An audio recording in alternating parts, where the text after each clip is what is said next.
d'adaptation cinématographique, Scritto Senza, un club qui se tient tous les jeudis à 15h au quartier Mozart et qui accueille tout le monde, ceux qui voudraient apprendre à écrire des scénarios, ceux qui sont intéressés par la littérature, les mots et le cinéma en général.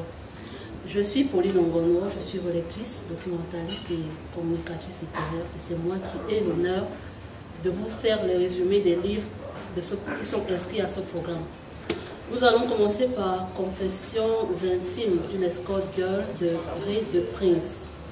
Ray de Prince qui est le président de l'association littéraire La Jeune Plume et qui est aussi le président de la maison d'édition La Jeune Plume qui édite ce livre.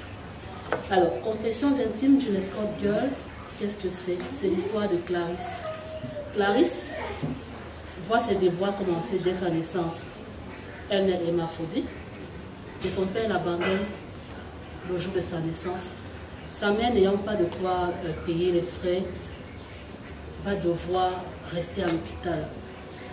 Nourrie par la compassion du personnel, elle va occuper un petit coin dans un couloir avec son enfant jusqu'à l'âge de 6 ans. À l'âge de 6 ans, le médecin-chef décide d'opérer Clarisse. Bon, c'est vrai que dans le texte, on ne dit pas s'il a fait des examens ou pas.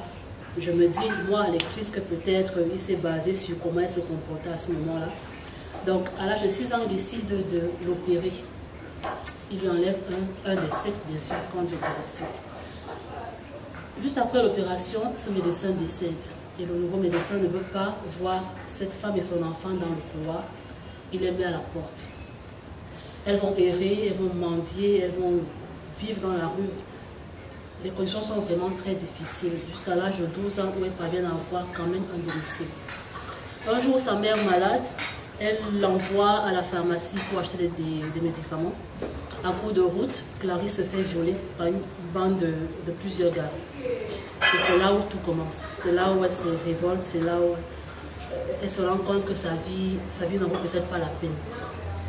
Et entre les vols, la drogue, la mendicité, elle va passer partout. Jusqu'au jour où elle rencontre une de ses voisines qui n'est pas nommée ici et qui va l'initier à la prostitution.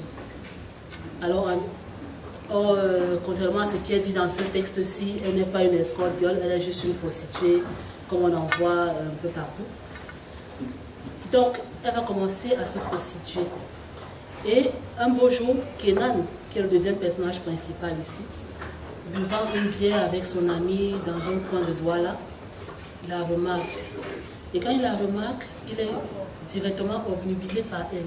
Il veut absolument la rencontrer, il veut absolument causer avec elle. Et quand il la rencontre, il lui demande un peu pourquoi est-ce qu'elle est dans la rue, pourquoi, qu'est-ce qu'elle fait là, est-ce qu'elle aimerait changer de vie et tout ça. Et de la page 32 à la page 110 par là, elle lui raconte comment est-ce qu'elle a fait pour arriver dans la rue. Elle lui raconte tout ce qu'elle vit comme des bois là, ce qu'elle subit sous la pluie, sous le soleil, ce qu'elle subit avec ses différents clients. Et en plus de ça, elle a des blessures sur le corps. Et Kenan décide ce jour-là de la prendre sous son aile. Alors Kenan, en fait, il n'est pas là par hasard. Ce que nous apprend à la suite du livre, il n'est pas là par hasard. Kenan est là juste parce que sa mère avait demandé qu'il retrouve Clarisse parce que elle l'avait connue dans une autre vie. Clarisse, un jour, avait volé chez son mari. Son mari avait fait un AVC. Et avant de mourir, il avait demandé de retrouver la jeune fille pour l'aider. Et donc c'est comme ça que Kenan décide de la retrouver.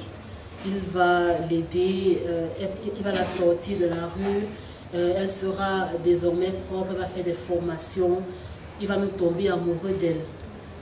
Et le père disparu, vraiment disparu en toutes ces années, on ne l'a plus jamais revu. Kenan décide de le retrouver. Il le retrouve, il est vraiment très vieux, il est malade en plus. Et lorsqu'il le retrouve, c'est la joie. La fille qui a subi tout ça oublie complètement que son père l'avait abandonné. La mère qui a subi tout oublie que son mari l'avait abandonné. Et c'est vraiment, tout va bien, dans le meilleur des mondes, comme on dit souvent. Quelque temps après, le père en question va mourir. Kenan et Clarisse vont se marier.